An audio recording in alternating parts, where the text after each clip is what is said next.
ناظرین،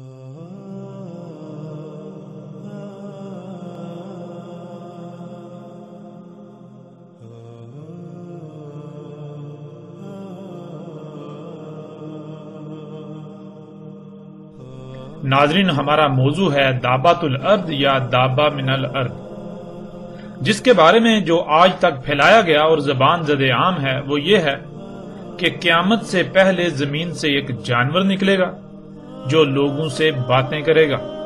زمین سے جانور کا نکلنا قیامت کی سب سے آخری اور بڑی علامات میں سے ایک ہے، اور یہ جانور سورج کے مغرب سے طلوع ہونے کے بعد نکلے گا۔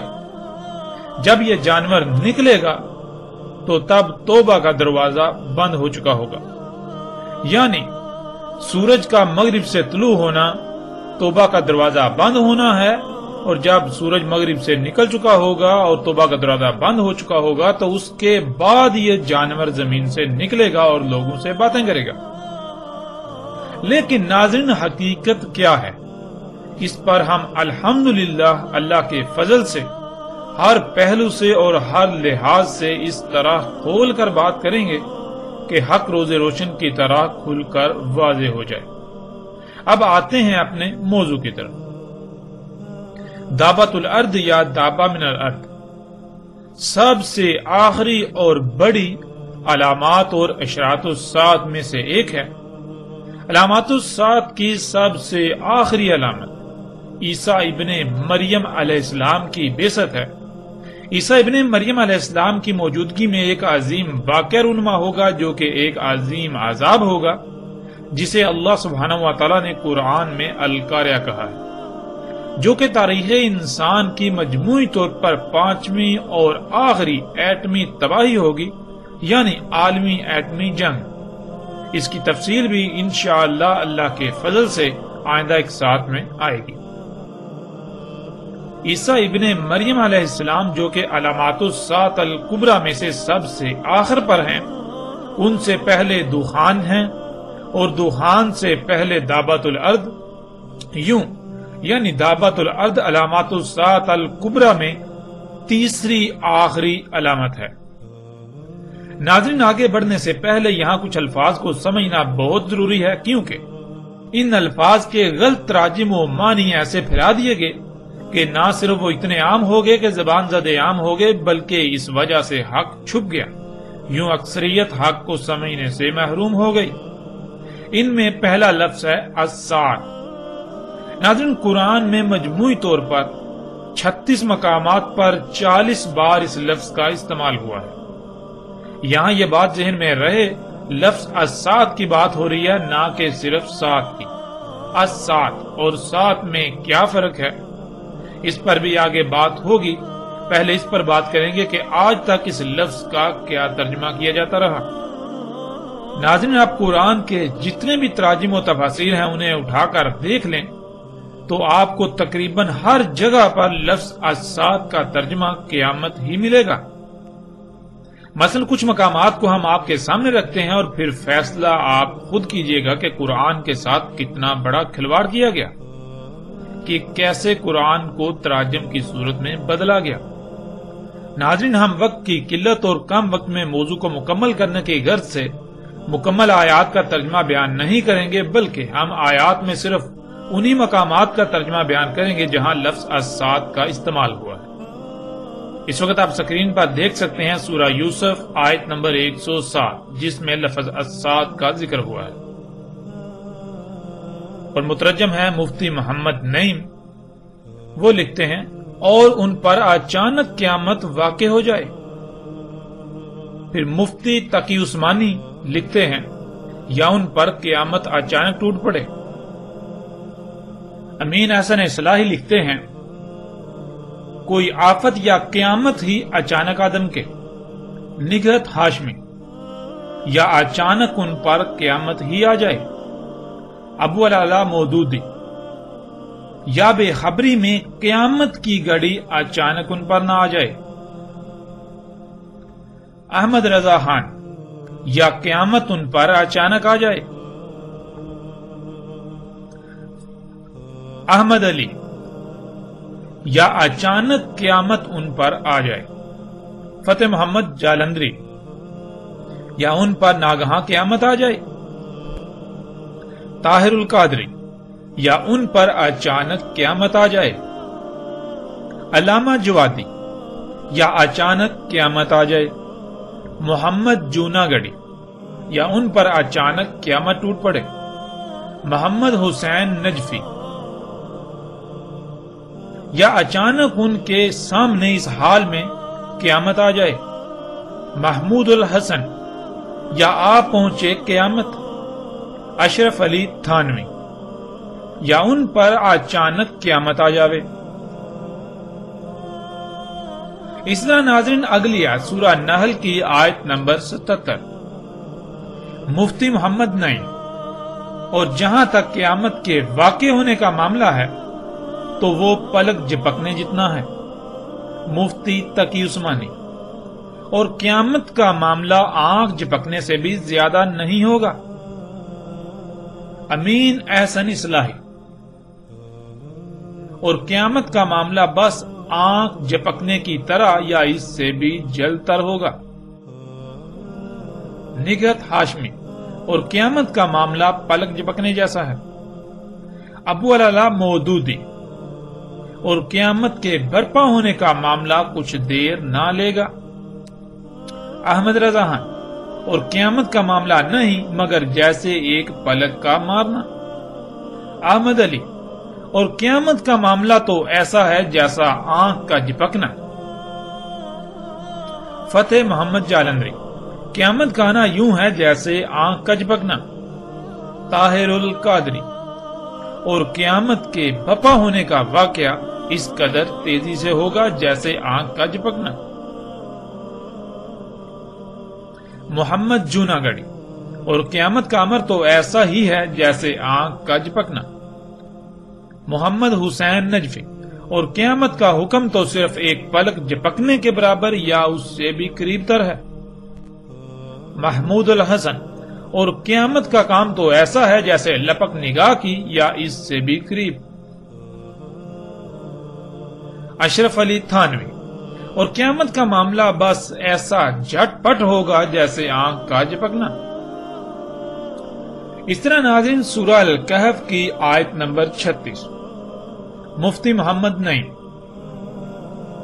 اور نہ میں یہ خیال کرتا ہوں کہ قیامت برپا ہوگی، مفتی تقی عثمانی، اور میرا یہ خیال ہے کہ قیامت کبھی نہیں آئے گی، امین احسن اصلاحی، اور میں قیامت کے آنے کا بھی گمان نہیں رکھتا، نگہت ہاشمی، اور میں نہیں سمجھتا کہ قیامت بھی قائم ہونے والی ہے، ابو العلا مودودی، اور مجھے توقع نہیں کہ قیامت کی گھڑی کبھی آئے گی، احمد رضا خان، اور میں گمان نہیں کرتا کہ قیامت قائم ہو، احمد علی، اور میں قیامت کو ہونے والی خیال نہیں کرتا، فتح محمد جالندری، اور نہ خیال کرتا ہوں کہ قیامت برپا ہو، طاہر القادری، اور نہ ہی یہ گمان کرتا ہوں کہ قیامت قائم ہوگی، علامہ جوادی، اور میرا گمان بھی نہیں ہے کہ کبھی قیامت قائم ہوگی، محمد جوناگڑھی، اور نہ میں قیامت کو قائم ہونے والی خیال کرتا ہوں، محمد حسین نجفی، اور میں خیال نہیں کرتا کہ کبھی قیامت برپا ہوگی، محمود الحسن، اور نہیں خیال کرتا ہوں کہ قیامت ہونے والی ہے، اشرف علی تھانوی، اور میں قیامت کو خیال نہیں کرتا کہ آئے گی۔ ناظرین ہم نے 14 مترجمین کے تراجم کو آپ کے سامنے رکھا اور آپ نے خود دیکھا کہ تمام کے تمام مترجمین نے لفظ الساعۃ کا ترجمہ قیامت کیا، اور ہم آپ کو پہلے ہی بتا چکے کہ قرآن میں مجموعی طور پر 36 مقامات پر 40 بار اس لفظ یعنی الساعۃ کا ذکر ہوا ہے، اور ناظرین آپ تمام کے تمام مقامات کو اٹھا کر دیکھ لیں، آپ کو ان تمام کے تمام مترجمین کا ترجمہ یہی ملے گا، یعنی الساعۃ کا ترجمہ قیامت ہی ملے گا۔ اب ناظرین سوال یہ پیدا ہوتا ہے کہ اگر لفظ الساعۃ کا معنی قیامت ہی تھا، یا اس سے مراد قیامت ہی تھا تو پھر کیا اللہ سبحانہ و تعالیٰ کو اس کا علم نہ تھا کہ یہاں قیامت کا ذکر کرنا مقصود ہے، لیکن اللہ سبحانہ و تعالیٰ یہاں لفظ الساعۃ کا استعمال کر رہا ہے؟ اور ناظرین، یہ نقطہ ہم نے آپ کے سامنے اس لیے رکھا کیونکہ آپ یہ جان کر چونک جائیں گے کہ اللہ سبحانہ و تعالیٰ نے قرآن میں لفظ قیامت کا بھی استعمال کیا ہے، بلکہ قیامت پر تو پوری ایک سورۃ القیامہ بھی قرآن میں موجود ہے۔ یعنی اللہ سبحانہ و تعالیٰ نے قرآن میں یہ دونوں الفاظ الگ الگ استعمال کیے، الساعۃ اور القیامہ۔ اور ناظرین، آپ قرآن میں تلاش کر سکتے ہیں، آپ کو لفظ القیامہ قرآن میں متعدد مقامات پر ملے گا۔ جبکہ دونوں الگ الگ الفاظ ہیں تو پھر ایسا کیوں کیا گیا کہ ان دونوں کے معنی ایک ہی بنا دیے گئے، ان دونوں کا ایک ہی ترجمہ کر دیا گیا؟ لفظ الساعۃ کا بھی ترجمہ قیامت اور قیامہ کا ترجمہ بھی قیامت۔ ناظرین، بہت سے لوگوں کے نزدیک یہ ایک معمولی غلطی ہو سکتی ہے، یا پھر وہ یہ بھی سوچ رہے ہوں گے کہ اس سے کیا فرق پڑتا ہے، یہ تو معمولی بات ہے، لیکن وہ یہ نہیں جانتے کہ جسے وہ معمولی سمجھ رہے ہیں وہ معمولی نہیں ہے، بلکہ غیر معمولی حیثیت و اہمیت کی حامل ہے۔ اس کے نقصانات کیا ہیں ہم آپ پر واضح کیے دیتے ہیں۔ سب سے پہلی بات یہ کہ آپ نے قرآن میں یہ تو پڑھا ہوگا کہ اللہ الحکیم ہے، یعنی اللہ کا ایک اسم الحکیم ہے، اور یہ لفظ قرآن میں متعدد مقامات پر آیا ہے۔ حکیم حکمہ سے ہے، اور حکمہ کہتے ہیں فیصلے کو، یعنی کیا، کب، کیوں، کتنا اور کیسے وغیرہ ایسے تمام سوالات کے جوابات کو حکمہ، اور جس کے پاس ان سوالات کے جوابات کا علم ہو وہ حکیم کہلاتا ہے۔ ناظرین، اسے ایک مثال سے سمجھ لیتے ہیں۔ مثلا آپ پلاؤ بنانا چاہتے ہیں، پلاؤ بنانے کے لیے کیا کیا درکار ہے؟ مثلا آگ، برتن، گھی، چاول، گوشت، پیاز، نمک، مرچ، مسالے اور پانی وغیرہ، یہ سب علم کہلاتا ہے۔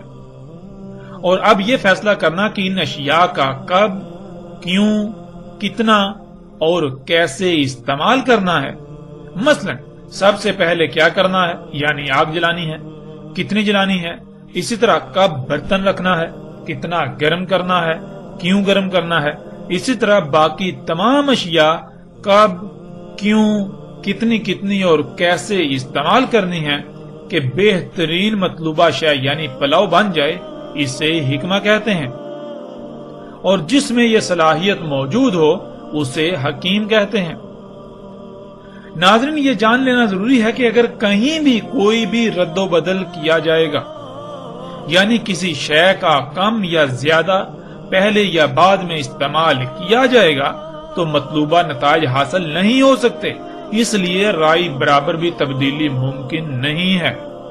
اب آپ قرآن میں دیکھیں کہ اللہ سبحانہ و تعالیٰ نے یہ لفظ کہاں کہاں استعمال کیا، تو آپ پر واضح ہو جائے گا کہ اللہ سبحانہ و تعالیٰ نے خود کو العلیم الحکیم کہا، الحکیم کو العلیم کے ساتھ استعمال کیا۔ تو ناظرین، سوال یہ پیدا ہوتا ہے کہ آخر کیوں؟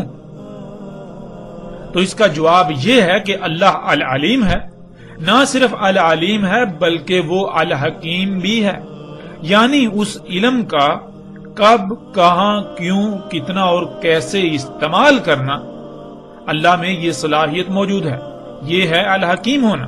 اور پھر اللہ نے نہ صرف خود کو الحکیم کہا بلکہ اللہ سبحانہ و تعالیٰ نے خود کو العزیز الحکیم کہا، جیسا کہ آپ آیات میں دیکھ سکتے ہیں۔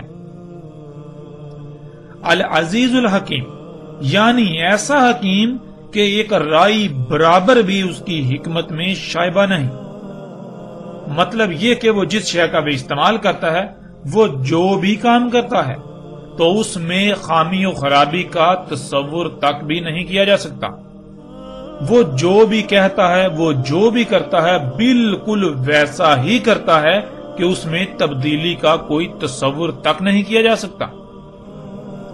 یعنی اگر اس نے کوئی لفظ استعمال کیا ہے اور اس کے برعکس قرآن میں بالکل اس سے ملتا جلتا لفظ استعمال ہوتا ہے، لیکن ان دونوں میں ایک باریک سا فرق ہے، تو اس فرق کو ضرور مد نظر رکھا جائے گا۔ کیونکہ اگر اس فرق کو مد نظر نہ رکھا تو یہ اللہ کے الحکیم ہونے کا کفر ہوگا۔ اللہ سبحانہ و تعالیٰ نے وہ فرق اسی لیے رکھا کیونکہ وہاں وہ فرق رکھنا لازم تھا۔ یہ ہے اللہ کا الحکیم ہونا۔ اب اگر کوئی شخص قرآن میں ایسے فرق کو نظر انداز کرتا ہے تو وہ اللہ کے الحکیم ہونے کا انکار کرتا ہے۔ اللہ سبحانہ و تعالیٰ نے وہاں وہ فرق اسی لیے رکھا کیونکہ وہاں بالکل ویسا ہی لفظ آ سکتا تھا، وہاں بالکل ویسی ہی بات کرنا مقصود تھی، اس میں رائے برابر بھی تبدیلی نہیں کی جا سکتی۔ اب ناظرین، جب کہ آپ جان چکے ہیں کہ اللہ نہ صرف الحکیم ہے بلکہ العلیم الحکیم ہے، اور پھر نہ صرف العلیم الحکیم بلکہ العزیز العلیم الحکیم، جب اللہ الحکیم ہے، نہ صرف الحکیم بلکہ العزیز الحکیم، تو پھر یہ کیسے ممکن ہے کہ اس کا کام، اس کا کلام الحکیم نہ ہو؟ بلا شک و شبہ پھر اللہ سبحانہ و تعالیٰ کا ہر کام حکمت سے بھرپور ہے۔ قرآن اللہ کا کلام ہے تو پھر یہ بھی الحکیم ہے، جیسا کہ آپ قرآن میں ہی دیکھ سکتے ہیں۔ سکرین پر آپ کو آیت نظر آ رہی ہے، سورہ یاسین آیت نمبر 2، والقرآن الحکیم۔ تو ناظرین، اللہ سبحانہ و تعالیٰ نے اسی قرآن میں القرآن کو الحکیم کہا، یعنی القرآن میں جہاں جہاں جو جو الفاظ بیان کیے، جو جو آیات آئیں، جو جو حروف آئے، ان میں رائے برابر بھی تبدیلی نہیں کی جا سکتی۔ اللہ سبحانہ و تعالیٰ نے بالکل ویسے ہی الفاظ استعمال کیے جیسے الفاظ استعمال کرنا مقصود تھے۔ اگر کوئی ان کو نظر انداز کرتا ہے تو وہ نہ صرف اللہ کے الحکیم ہونے کا کفر کرتا ہے، انکار کرتا ہے، بلکہ وہ القرآن کے الحکیم ہونے کا بھی کفر کرتا ہے، انکار کرتا ہے۔ ناظرین، اب آپ خود غور کریں کہ جب اللہ العزیز الحکیم ہے تو پھر اس کا ہر کام بھی عزیز الحکیم ہے، اس کا کلام قرآن بھی عزیز الحکیم ہے، تو پھر یہ کیسے ہو سکتا ہے کہ اللہ لفظ السات کا استعمال کرے اور اللہ کے علاوہ دوسرے السات کو القیامہ بنا دیں؟ یہ کیسے ہو سکتا ہے؟ کیا قرآن الحکیم نہیں؟ کیا اللہ الحکیم نہیں؟ ناظرین، اگر قرآن میں قیامہ لفظ موجود نہ ہوتا تو کہا جا سکتا تھا کہ السات کا ترجمہ القیامہ ہی ہے، لیکن جب لفظ القیامہ بھی قرآن میں موجود ہے تو پھر ایسے لوگوں کو کس نے یہ اختیار دیا کہ وہ السات لفظ کو بدل دیں؟ ان کو یہ کس نے اختیار دیا کہ وہ قرآن کے الحکیم ہونے کا کفر کر دیں؟ ان کو کس نے یہ اختیار دیا کہ وہ اللہ کے الحکیم ہونے کا کفر کر دیں؟ اللہ سبحانہ و تعالی لفظ السات استعمال کر رہا ہے اور یہ اس لفظ کو القیامہ سے بدل رہے ہیں۔ آخر ان لوگوں کو یہ اختیار کس نے دیا؟ کیا یہ قرآن کے ساتھ کھلواڑ نہیں ہے؟ کیا یہ انتہائی غیر معمولی غیر ذمہ داری کا مظاہرہ نہیں ہے؟ ناظرین، کیا آپ جانتے ہیں ایسا کرنا انسان کا یہ عملاً اس بات کا اقرار ہوتا ہے، اس کا عملاً یہ دعویٰ ہوتا ہے کہ اللہ الحکیم نہیں، اس کا کلام قرآن الحکیم نہیں ہے۔ جن جن لوگوں نے ایسا کیا انہوں نے عملاً اس بات کا اقرار کیا، عملاً اس بات کا دعویٰ کیا کہ اللہ الحکیم نہیں ہے، اللہ کا کلام قرآن الحکیم نہیں ہے۔ تو ناظرین، یہ ہے پہلا بڑا نقصان اس غلطی کا۔ یہ نقصان کتنا شدید ہے یہ آپ اس وقت ہی جان سکیں گے جب آپ اس کی گہرائیوں میں جائیں گے، اس میں غور و فکر کریں گے۔ اور ناظرین، اس کا دوسرا اور انتہائی تباہ کن نقصان یہ ہے کہ قیامت اللہ سبحانہ و تعالیٰ لائے گا، یعنی قیامت اللہ سبحانہ و تعالیٰ لائے گا، لیکن السات انسانوں کے اپنے ہی ہاتھوں سے کیے ہوئے اعمال کا بیانت نتیجہ ہوگا جس سے وہ دوچار ہوں گے۔ جب السات کو قیامت قرار دیا جاتا ہے تو پھر ہر شخص کے ذہن میں یہی بات ہوتی ہے کہ قیامت تو اللہ خود لائے گا، اس میں انسانوں کا کوئی عمل دخل نہیں۔ لیکن ناظرین، حقیقت یہ ہے کہ ایسا کہنا اللہ سبحانہ و تعالیٰ پر بہتان عظیم ہے، ایسا بہتان کہ آپ تصور بھی نہیں کر سکتے کہ اللہ اس بہتان پر کتنا غضبناک ہوتا ہے۔ اور اس بہتان سے کائنات میں تباہ کن نقصانات کا دروازہ کھل جاتا ہے۔ ناظرین، اس سے پہلے کہ ہم آگے بڑھیں دعوت الارض کے موضوع پر بات کرنے کے لیے باقی الفاظ کی طرف، ہم یہ جان لیں کہ الساعت کیا ہے۔ ناظرین، اس میں اصل لفظ سات ہے اور سات کے شروع میں الف لام کا اضافہ ہے۔ سات کسے کہتے ہیں؟ اسے ایک مثال سے سمجھ لیتے ہیں۔ مثلا ناظرین، آپ کی کوئی شے خراب ہوگی اور آپ اسے مستری کے پاس لے کر جاتے ہیں۔ آپ مستری کو کہتے ہیں کہ اسے ٹھیک کر دو، تو مستری کہتا ہے ٹھیک کر دوں گا، لیکن اس کے لیے اتنی قیمت اور اتنا وقت درکار ہے، یعنی یہ فلاں وقت پر بالکل ٹھیک ہو جائے گی۔ آپ کہتے ہیں ٹھیک ہے، میں اس وقت اسے لینے آ جاؤں گا، نہ ہی اس سے پہلے اور نہ ہی اس سے تھوڑا لیٹ ہوں گا۔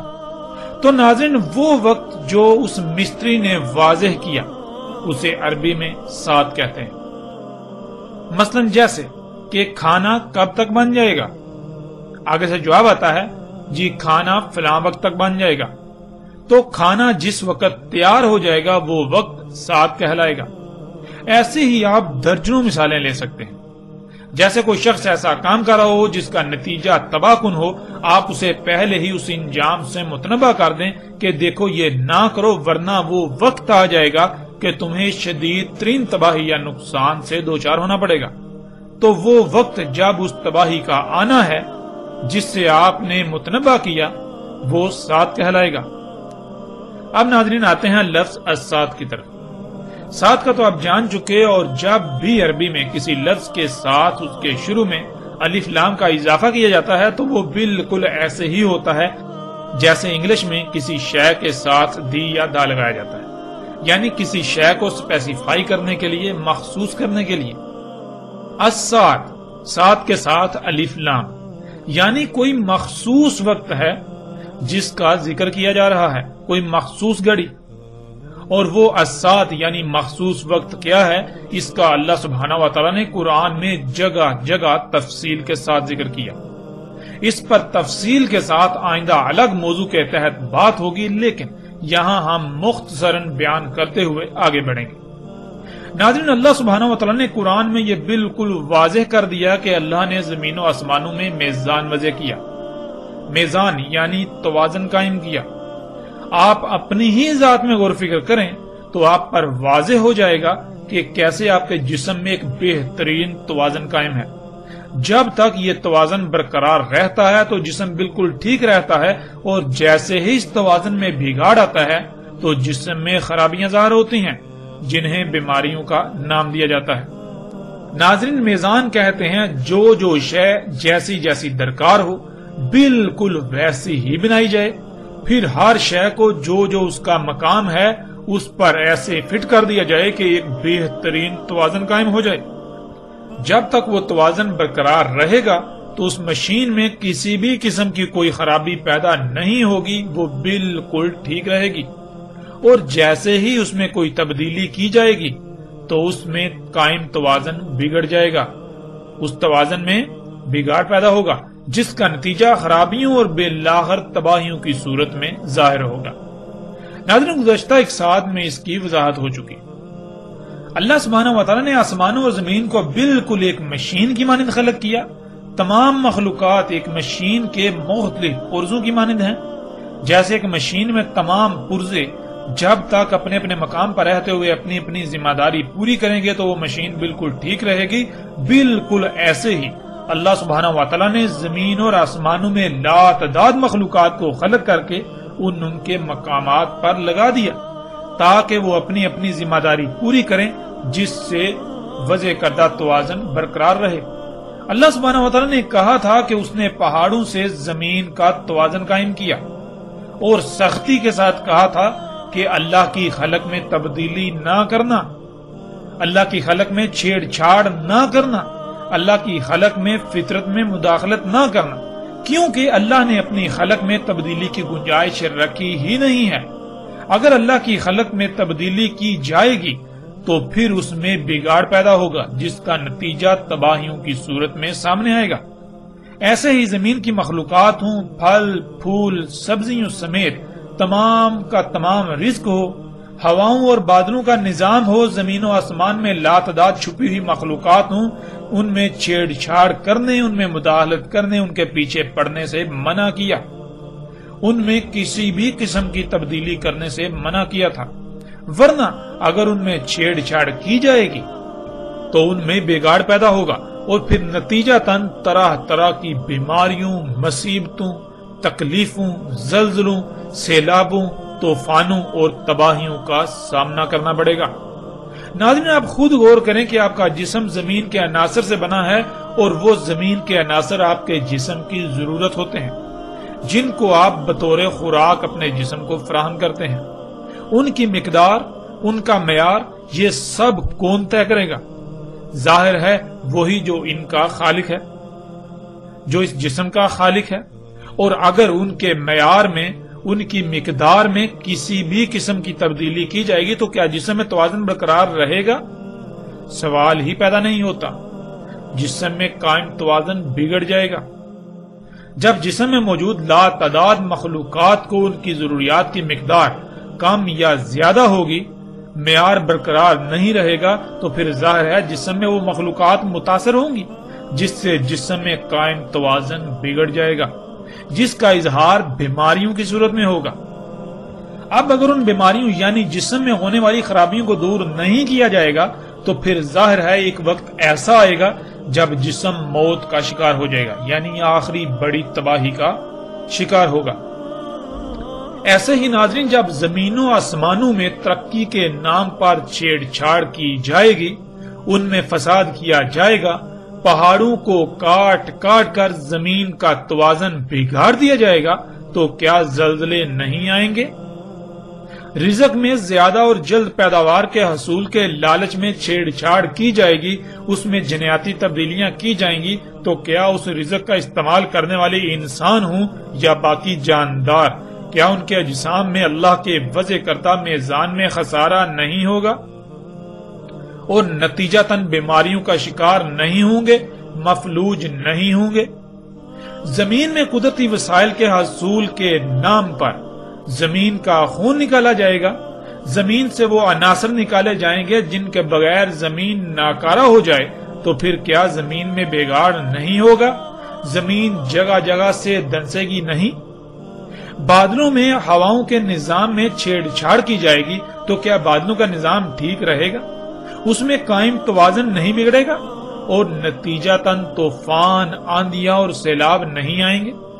زمین پر ترقی کے نام پر طرح طرح کی گیسوں کا اخراج کیا جائے گا جس سے فضا زہر آلود ہو جائے گی، تو سانس اور جلد کی بیماریوں کے ساتھ ساتھ طرح طرح کی تباہیوں کا سامنا نہیں کرنا پڑے گا؟ کیا زمین پر درجہ حرارت بڑھنا شروع نہیں ہو جائے گا؟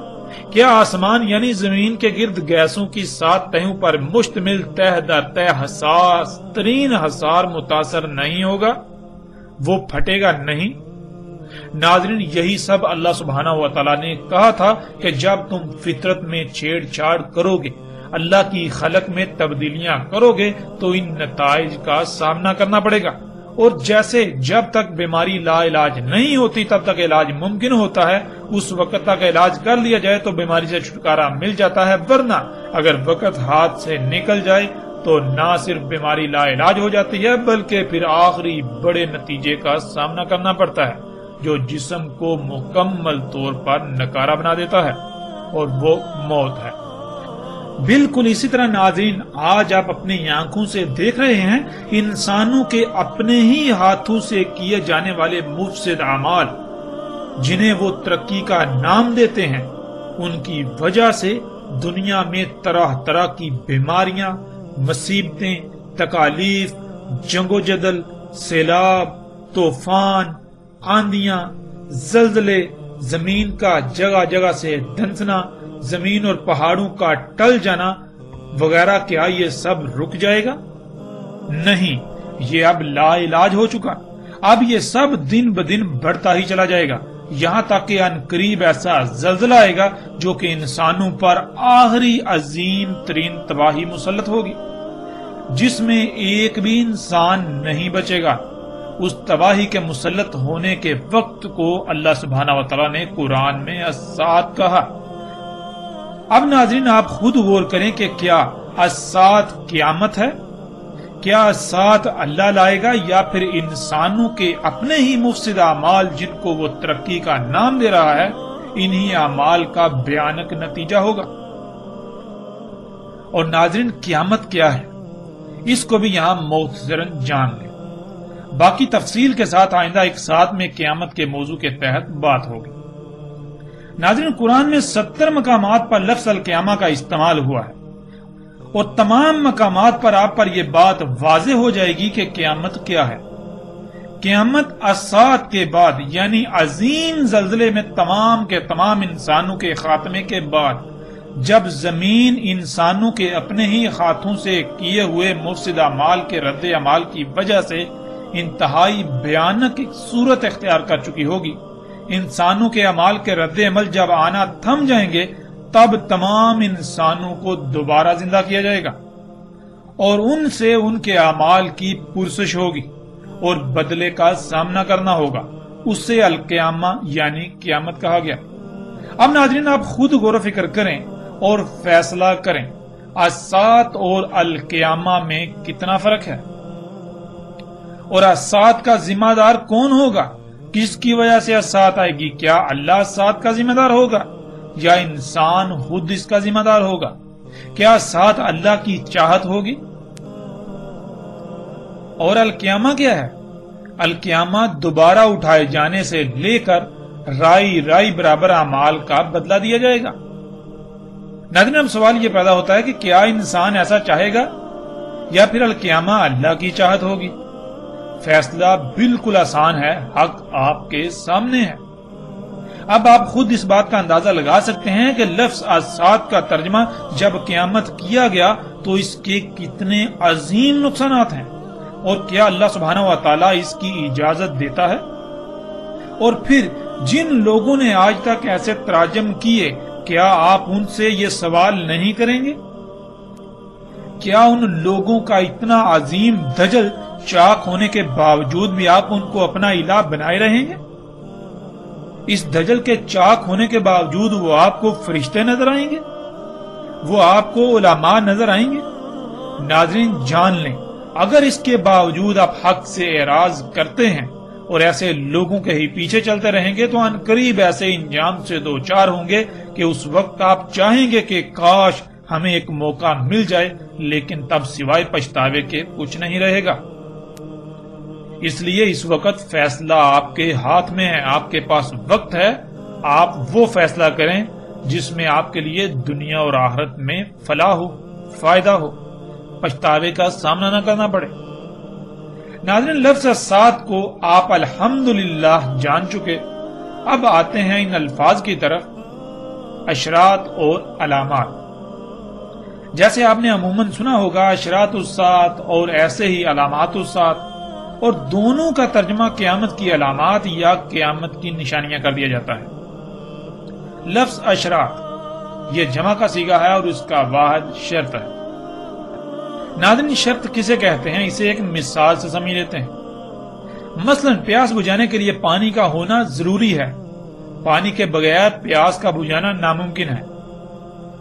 یعنی شرط کسی بھی عمل یا شے کے پیچھے موجود ایسے عوامل یا مراحل کو کہتے ہیں جس کے بغیر عمل کا وجود ناممکن ہو۔ جیسے دو اس وقت تک نہیں آ سکتا جب تک کہ ایک نہیں آ جاتا، اب ایک نہ صرف دو کے پیچھے اس کے وجود یا عدم کی وجہ ہے، بلکہ جب تک ایک نہیں آ جاتا تب تک دو نہیں آ سکتا۔ بالکل ایسے ہی ناظرین اشراط الساعۃ کہتے ہیں ان امور کو، یعنی ان کاموں کو، ان عوامل کو، ان اعمال کو، ان مراحل کو جن کے بغیر الساعۃ کا آنا ناممکن ہے، کیونکہ نہ صرف وہ الساعۃ سے پہلے ہونا لازم ہے بلکہ انہی کی وجہ سے الساعۃ کا وجود ممکن ہے، یعنی ان کی وجہ سے الساعۃ آئے گی، وہ عظیم زلزلہ آئے گا۔ اب ناظرین آپ کے لیے بالکل آسان ہو چکا اشراط الساعۃ کو جاننا۔ آپ خود غور کریں کہ وہ کون سے امور ہیں، وہ کون سے عوامل ہیں، وہ کون سے مراحل ہیں جن کی وجہ سے الساعت آئے گی، یعنی عظیم زلزلے کی صورت میں ایسی تباہی کہ کوئی ایک بھی انسان اس سے نہیں بچ سکے گا۔ ناظرین، اب آتے ہیں علامات الساعت کی طرف، یعنی لفظ علامات کی طرف۔ علامات ان امور، ان عوامل، ان مراحل وغیرہ کو کہا جاتا ہے جو اپنے بعد کسی کے وجود میں آنے کا علم دے رہے ہوں، یعنی جو اپنے بعد آنے والے کا اظہار کر رہے ہوں۔ جیسے اگر آپ کے سامنے ایک لکھا جائے تو ایک اپنے بعد آنے والے کا علم ہوتا ہے، یعنی ایک کے بعد دو آئے گا۔ ایسے ہی ناظرین، مثال کے طور پر اگر کوئی شخص اینٹیں، سیمنٹ، بجری، سریا اور ریت وغیرہ خرید رہا ہو تو یہ عوامل اس بات کا علم دے رہے ہوتے ہیں کہ کسی عمارت کی تعمیر ہونے والی ہے، یا تعمیر ہو رہی ہے، یا پھر عنقریب تعمیر ہو جائے گی۔ یعنی علامات ان عوامل، امور یا مراحل وغیرہ کو کہا جاتا ہے جو مستقبل قریب یا بعید میں آنے والے کا علم دے رہے ہوں۔ اب ناظرین غور کریں، آج جو زلزلے آ رہے ہیں، جن وجوہات کی بنا پر یہ زلزلے آ رہے ہیں، اگر ان وجوہات کو دور نہیں کیا جائے گا، ان کی اصلاح نہیں کی جائے گی، تو پھر کیا یہ زلزلے رک جائیں گے؟ یا پھر یہ قانون فطرت ہے کہ خرابی کو دور نہ کیا جائے تو وہ دن بدن بڑھتی ہی چلی جائے گی، یہاں تک کہ وہ اپنے انجام کو نہ پہنچ جائے۔ جب قانون فطرت یہ ہے تو پھر یہ زلزلے دن بدن بڑھتے ہی چلے جائیں گے۔ آج ان زلزلوں میں درجنوں، سینکڑوں، ہزاروں اور لاکھوں لوگ مر رہے ہیں، تو جیسے جیسے یہ زلزلے بڑھتے چلے جائیں گے تو اموات بھی بڑھتی چلے جائیں گی، یہاں تک کہ بڑھتے بڑھتے اتنا بڑا زلزلہ آئے گا کہ کوئی ایک انسان بھی اس زلزلے میں سے نہیں بچ پائے گا، جسے الساعت کہا گیا۔ تو ناظرین غور کریں، کیا یہ زلزلے علام نہیں ہیں الساعت کا؟ یعنی یہ زلزلے عنقریب ایک عظیم زلزلے کا علم ظاہر نہیں کر رہے؟ بالکل کر رہے ہیں، اس وجہ سے انہیں علامات الساعت کہا گیا۔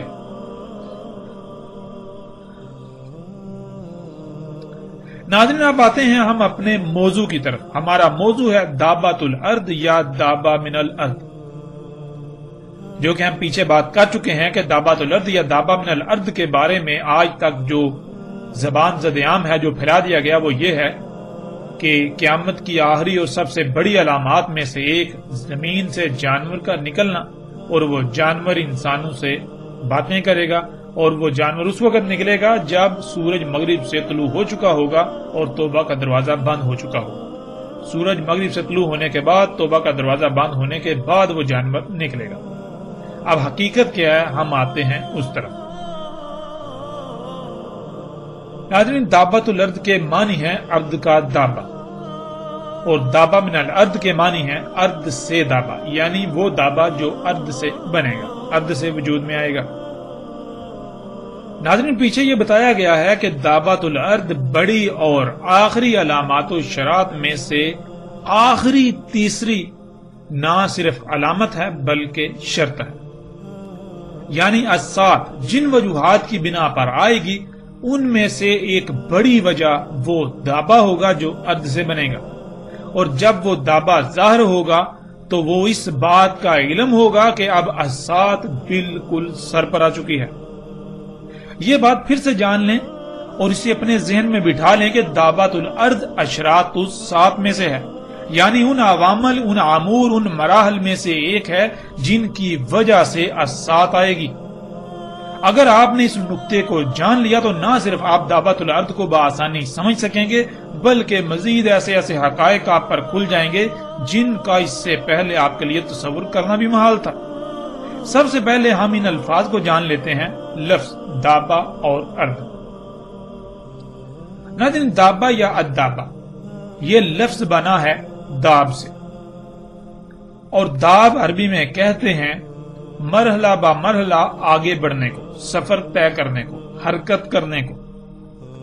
یعنی اگر آپ زمین میں دیکھیں تو آپ کو مخلوقات کی ایک کثیر تعداد ایسی ملے گی جو خود بخود حرکت نہیں کرتی، یعنی ساکت مخلوقات۔ جیسے درخت، پہاڑ، فصلیں، پھل پھول، سمندر، اس طرح آپ کو ایک کثیر تعداد نظر آئے گی۔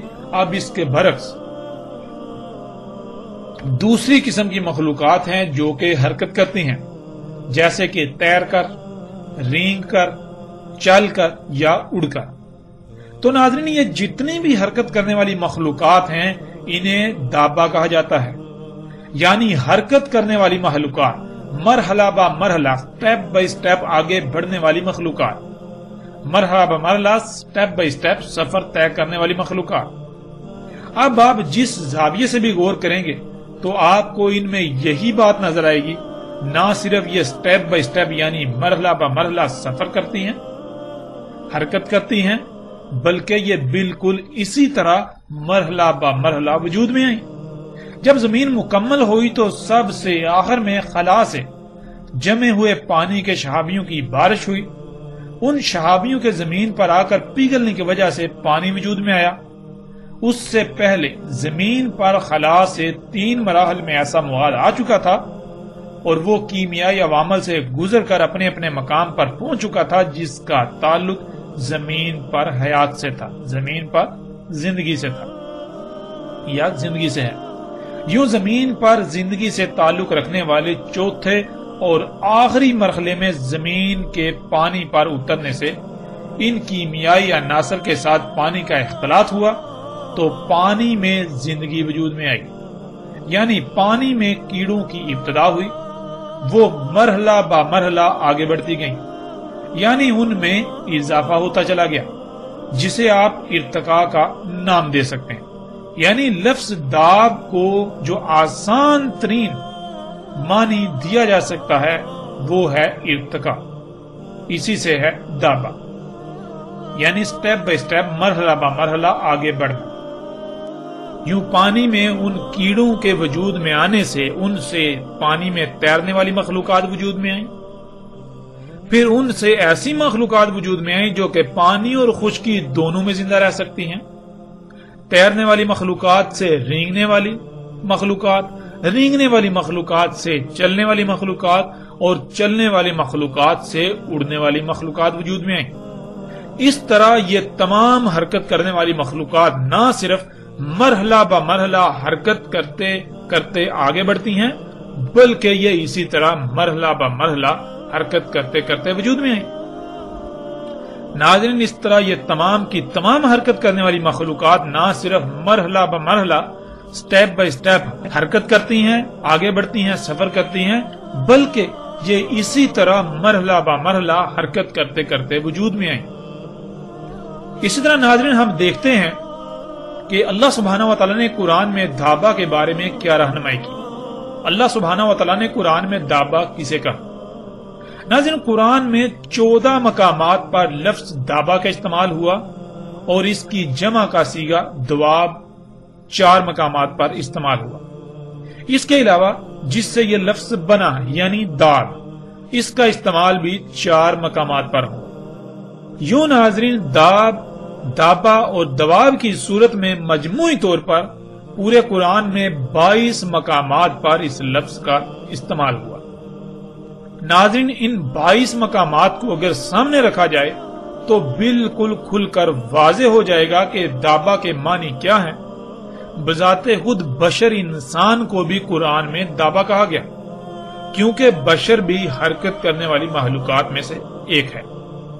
ناظرین، لفظ دابہ کو سمجھنے کی غرض سے اور موضوع کی طوالت سے بچنے کے لیے ہم چند آیات پر بات کریں گے۔ باقی تمام آیات پر اِنَّا عَلَيْنَا بِيَانَهُ کے تحت قرآن پر آنے والی ایک ساتھ میں اس موضوع پر مکمل تفصیل کے ساتھ بات کریں گے۔